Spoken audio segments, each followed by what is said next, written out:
Estamos retornando com o nosso Direto de Brasília, hoje recebendo aqui no Direto o professor Ricardo Caldas, que é sempre uma agradável surpresa o que ele traz de dados, que ele mantém a coerência desde que eu o conheço e é há muito tempo. Professor, estamos diante de um cenário que é incerto e não sabido. Há uma frase que diz: as pessoas não sabem bem o que querem, mas sabem muito bem o que não querem. É esse o cenário para a política, para as eleições deste ano? Esse é o meu cenário principal, sim. E eu digo isso com tranquilidade, porque eu acompanhei muito, tanto as eleições na Europa nos últimos 2 anos, quanto a eleição dos Estados Unidos, e em ambos os casos a gente tem um fenômeno comum, que aquele que não estava previsto nas pesquisas foi o vencedor. Os institutos de pesquisa não conseguiram captar o vencedor. Isso foi verdade na Itália, que teve uma vitória sem precedentes de um partido populista, os 5 estrelas. Foi verdade no caso da França, que foi eleito presidente uma pessoa que montou o partido em 2 anos, o partido não existia, deixou de fora das eleições os partidos tradicionais, tanto os gaullistas quanto os socialistas. Na Alemanha, a extrema-direita teve uma votação surpreendente, também não prevista nos institutos. E no caso dos Estados Unidos, a imprensa simplesmente disse que já havia uma candidata eleita. Tanto a imprensa americana quanto a brasileira. Sim. Não fizeram análise, fizeram campanha. Campanha. Torcida. Que é o que se faz aqui agora. E aí, então, o resultado foi surpresa. Surpresa para quem? Para quem não quer fazer análise. Quem só quer fazer uma torcida pelo candidato A, B ou C. Então, esse fenômeno que aconteceu na Alemanha, Itália, França e também aconteceu nos Estados Unidos, na minha opinião, vai acontecer no Brasil também. Os resultados desse ano vão ser surpreendentes. Como é que o senhor avalia, professor, essas pesquisas que colocam ainda o ex-presidente Lula à frente? Eu entendo que há um recall muito forte do ex-presidente. Ele foi presidente por 2 mandatos, conseguiu eleger o seu sucessor, no caso a sua sucessora. É inegável que ele adotou vários programas de renda mínima que mudaram o padrão de vida de muitas populistas, pessoas. Populistas, mas que realmente mudaram o padrão de vida das pessoas. Em algumas regiões do país foi graças a esses programas de renda mínima que houve uma introdução da moeda, que não havia sequer circulação de moeda. E também, isso também é um fato novo, que a gente não pode tirar o mérito dele, a segunda geração dos trabalhadores pôde chegar à faculdade. Então, nós temos esse fenômeno de que quem é jovem hoje não estuda na faculdade se ele não quiser. Com certeza. Porque houve uma abertura do terceiro ciclo. Então, isso é que justifica essa posição. Isso faz com que ele tenha ganhado vários eleitores que são fiéis a ele. Então, ele é o que no setor privado se chama de fidelização do voto. Então, ele conseguiu fidelizar o voto.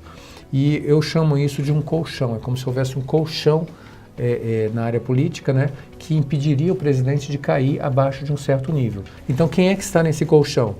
Os beneficiários do Bolsa Família, os que receberam e os que têm a expectativa de receber, que não receberam, mas tem um vizinho que recebeu, tem um amigo que recebeu, tem um parente que recebeu e quer receber também, e aqueles que foram beneficiados pelos seus programas e políticas em geral. Isso faz com que o presidente não caia abaixo de um certo patamar. É o chamado colchão.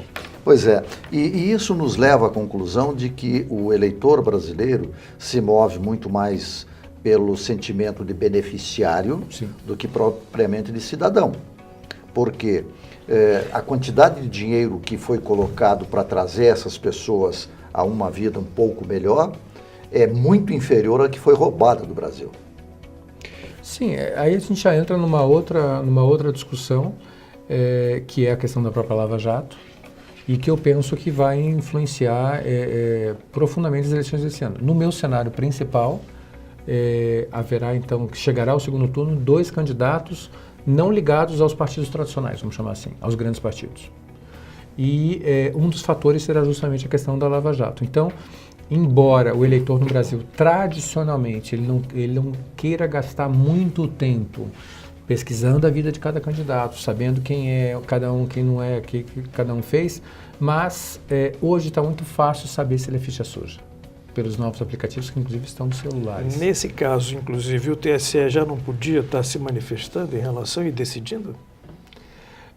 Veja bem, aí a gente cai numa questão jurídica. Eu não sou advogado, mas como cientista político e até como cidadão, eu vejo que o calendário eleitoral que foi proposto e aprovado é um equívoco. Porque você tinha que ter, na minha forma de ver, uma definição a priori de quem poderia ser candidato ou não, muito antes de começar o período eleitoral. Isso, para mim, é um fato óbvio, é uma obviedade. Mas não sei porquê, ou se de propósito, escapou tanto ao legislador quanto aos próprios ministros que compõem o TSE, e acabou que nós temos hoje a seguinte situação. Você analisa as candidaturas já com o processo eleitoral em andamento. Então você cria um monstro, porque você tem um candidato que está concorrendo, como pré-candidato, pediu o registro, mas o pedido de registro não impede que ele faça a campanha, então ele faz campanha até o momento que o registro dele é negado, já durante a campanha. E aí ele solicita uma liminar e ele pode continuar a fazer campanha, que já foi negada, na base de uma liminar. Então é um sistema realmente paradoxal que nós temos aqui no Brasil em relação Pode a isso. inclusive ganhar e não conseguir governar, porque aí vem a decisão. Não, aí, A decisão. aí é um conjunto de decisões, é um conjunto de situações jurídicas tão aberrantes que eu nem gosto de discuti-las. Mas ela existe com certeza, de a decisão só sair depois que for consumada a eleição.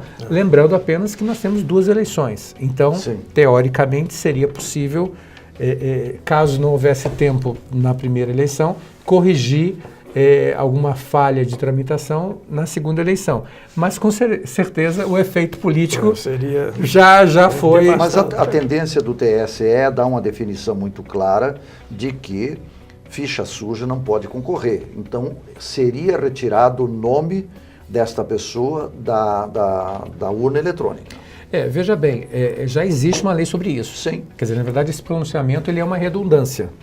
Eu imagino que seja provavelmente vai tomar o formato de uma resolução, tá certo? Certo. Agora, mesmo com a resolução, para redizer, né, para dizer de novo o que a legislação já diz, ela não vai impedir que o indivíduo, que ainda que seja ficha suja, ele continue com a pré-campanha dele e ele vá até ao estágio de solicitar a legalização ou oficialização de sua candidatura.